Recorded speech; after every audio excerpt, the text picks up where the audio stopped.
Okay, so I'm Candace Cornell, and today I'm going to be talking about a standardized test. A standardized test is essential for students today. Often students today do not like tests today because tests today are small essays or long essay questions, which people do not love.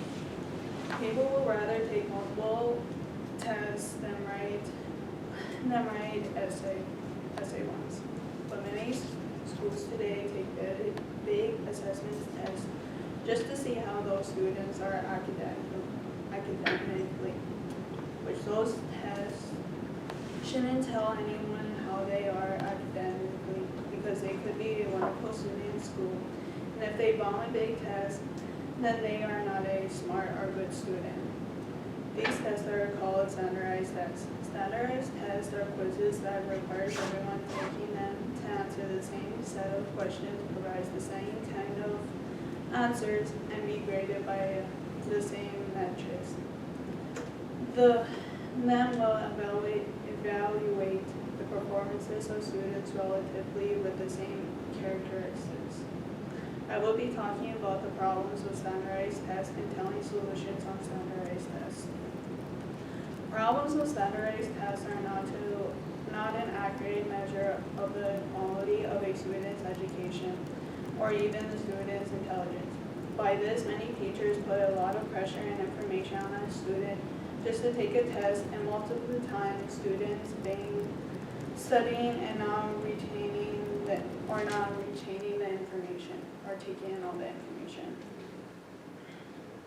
The second point is the time it takes to prepare for a standardized test. It makes several limits and extensive learning. So like a teacher could take like a couple or many or a month just to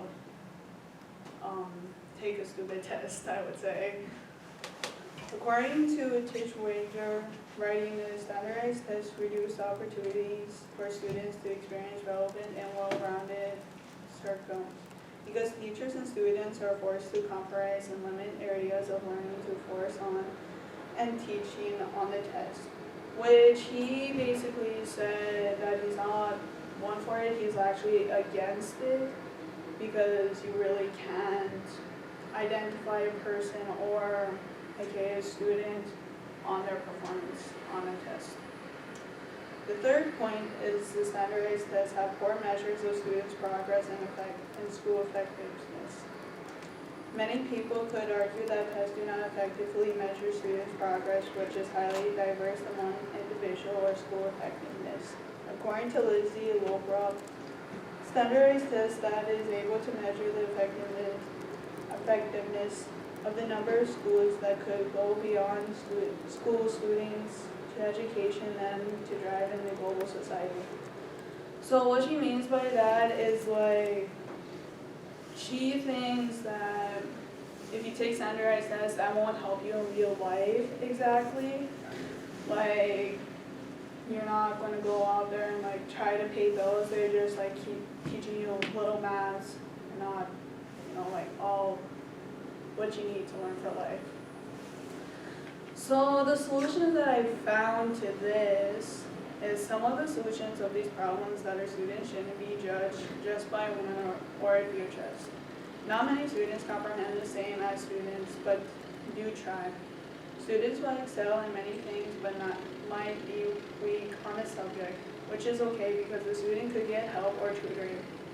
Every student has his or her own talents and skills. Every student is unique and cannot be treated the same. A standardized test made for a standardized student cannot accurately determine the intelligence and performance of an individual. Many teachers today try this method for incorporating of teaching one subject and adding little different subjects to the subject that they are teaching.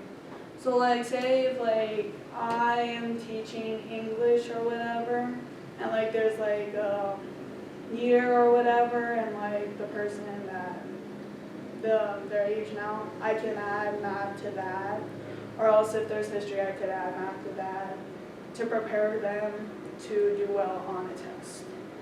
And basically you can do that for any type of subject whatsoever. But they do take this when they are nearly taking a test.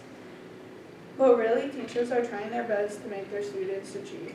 In today's time, the government is trying to figure out a way for there not to have big, outrageous tests anymore. So the visualization on today's time standardized test is a nation test that is heavily defended by many around the country and will require a hard fight to memorize from schools entirely. A law banning or minimizing the number of states tests administered to students would be a great solution to the problem. After when COVID has hit, all of the big standardized tests was canceled, which the Department of Education said to resume all standardized tests with a full-on lengthy test that are required, and they are okay with it. While this is approved, there were some critical which the pandemic had brought issues in education, such as standardized testings. So for standardized testings are hurting the future because they evaluate teachers, schools, and districts, and so forth, but the government is trying to make standardized tests not be in schools anymore. Call to action. I really, when I try to research on what people can do and what we can do, it really just showed me how people can prepare for a test, which that's all I could really find. Or there's really nothing we can do right now, just to kind of wait until the government or the Department of Education really tries to stop standardized testings. So, conclusion, standardized tests has not stopped yet. We must end standardized tests because students are currently spending less time learning and more preparing for a test nowadays. Standardized tests give students anxiety because they don't want to fail. How these tests have to define someone because of those tests, even when they are a honor student with great respect, shouldn't have to be judged. Many colleges or schools should look at the students' grades and the way that they act in school instead of looking at a big standardized test like the ACT or SAT. So that's why I say standardized tests are not an accurate measure of a student's performance.